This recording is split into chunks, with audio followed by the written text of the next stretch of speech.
This last weekend was a European World Championship Qualifier for Yu-Gi-Oh! And we got something really interesting. You know, the usual Fiendsmith Snake Eyes. Tenpai won?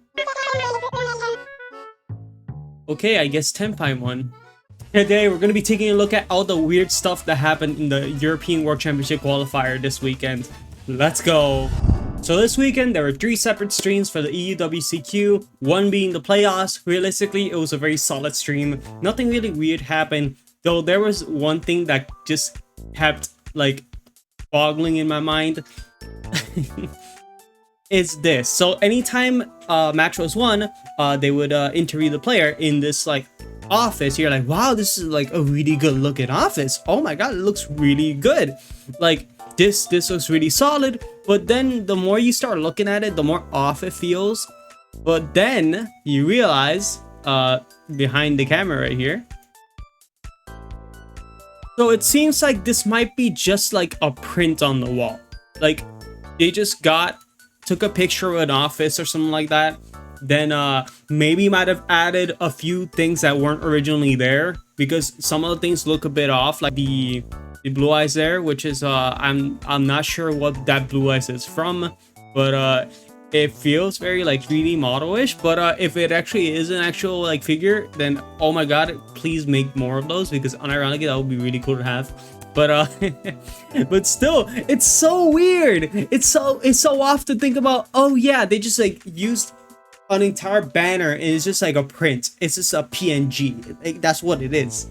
That is so funny. But yeah, that is pretty much it for like the playoffs. Let's get into what happened in day one. So in day one, we had this happen, which is a really funny thing.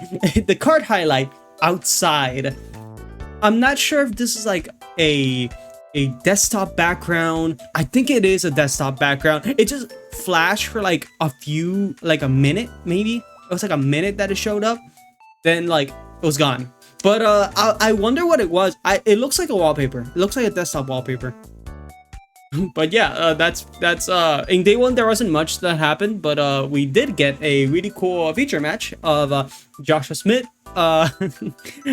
versus Runic Stun. So this is something really funny. We were like, oh, I hate Runic. It only promotes stun. And it's like, no, the stun cards are the problem, not the Runic cards. That's what he always says. But yeah, we got the feature match, and of course, Joshua lost. You just gotta lose to prove the point. Honestly, it happens. Yeah, it makes sense. But yeah, shout out to Benjamin for winning that. Even though I dislike stun a lot. But still very nice that someone was able to beat a really good player. So yeah, nice. Let's move on. That is it for day one. Let's go to day two. For day two, we got this mistake. So Ritual and Top Cut. You would think, oh my god, Drytron made it. Oh my god, like relinquished. Libromancer. I just remember Libromancer was a Ritual deck. But yeah, we have Ritual making Top Cut. Sadly, no, it's not Ritual. They just like, I guess they were writing Ritual Beast, then they wrote Ritual, then they stopped for some reason. A very human mistake. It happens. They did correct it like later on, and we got our official deck breakdown. Fiendsmith Snake Eye at 49%, Tenpai Dragon at 14%, Fiendsmith Jubel a 12%, Ritual Beast 6%, Runic was a 6%, so it is not Ritual, it is actually just Runic, and Memento at a 3%, and others 10%. I'm not sure what the others were. Maybe we could look that up now. Let me show you. Thanks to your product, we have the cards that showed up in the others category in the top cut, but sadly not all of them, since people like to keep their deck list secret, I guess. But for what we do have is one Rescue Ace player, one Gimmick Puppet player, one Labyrinth player, one Pearly player, one White Forest player, which is Runic White Forest, which is Joshua Smith, and Magical Musketeer, a single player. Magical Musket did win a day one feature, which was really cool, and yeah, we got a buyout thanks to that, huh? Yep, cross domination last stand are pretty crazy now. Now entering Top Cut, we had a really funny thing happen, which for like a solid minute, they just like did not zoom in. So they were just playing their game out, and it's like, ooh, if you squint hard enough, you can probably see the Perulia being activated right there. Ooh, can you see it? Did you see it? This next one, people could have gotten hurt, but they didn't. So I'm gonna show this one.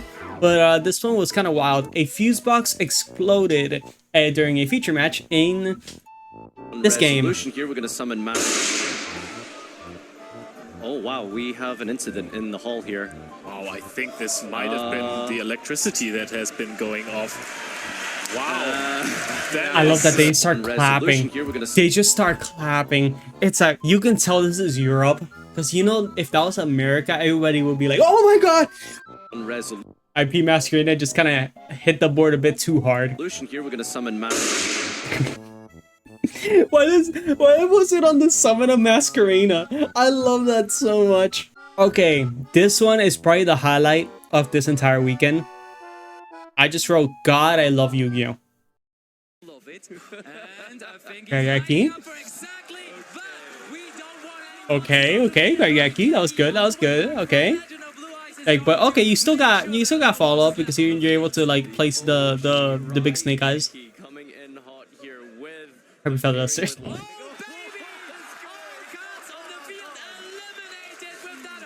This clip is so peak. This was so peak. Then Prosperity, you just win. Oh my god. The player that did this was the one that won the entire event. No, funny enough, it wasn't just because of those cards. Probably the MBT. Why did I say MBT? The MVP of the finals was actually Dogwood. This card's kind of insane right now for the fact that it is able to get your life points to such a high amount from how much special summoning it's done in this format. And yeah, in the finals it was used at the draw phase, discarding it, and there were 10 minutes left on the clock, meaning that either they waste their life points to the most highest amount, or they pass, like the Ritual Beast player that went against the Tenpai player in finals would pass to the Tenpai player, and the Tenpai player would just OTK. It's a max C scenario, realistically, for like this type of event. So yeah, Time Rules realistically just created max C again, which, oh my god. But yeah, of course, I'm not saying that this card deserves a ban. Maybe it does, but you know who does deserve a ban? Perulian Dimension Shifter! This was played way too many times during this event. Those two were just in combo very often in stream, which is so funny. We got this one and we got this one. Oh, wait, hold on. Left-handed players. That is the winning combo. And of course, as you can realize, the player that is under me is a Tenpai player that won the event, Esteban R. Congratulations for winning the event. Though, I have a question for you, the viewer. What do you think these two do on their free time together? Because, you know, they're very close together. Subscribe if you enjoyed. Watch the other videos. Bye-bye.